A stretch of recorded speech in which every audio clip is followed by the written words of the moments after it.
আনন্দ দিবে না।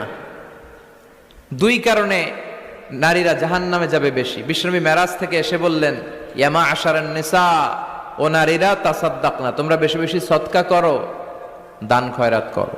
নারীরা বললেন কেন, আমাদের বললেন কেন? বিশ্বনবী বললেন, উরিতুকুন্না আকসারা আহলিন নার, আমি জাহান্নামে দেখেছি পুরুষের চেয়ে নারীরাই বেশি জাহান্নামী হবে। কি কারণে? দুইটা কারণ। তাকফুরনাল আশিরা, সবাই না, অধিকাংশ নারীরাই স্বামীর অস্বীকৃতি করে।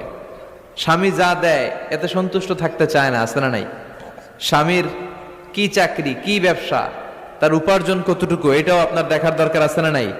এখানেই তো আপনার সবরের বিষয়। জান্নাত তেমনি এমনি আসবে না বোন, আপনাকে সবর করতে হবে। স্বামীর নাশুকরি করবেন না। পাশের বাড়ির ভাবিরা তো এত মোটা নেকলেস কিনা দিছে, তুমি দাও না কেন?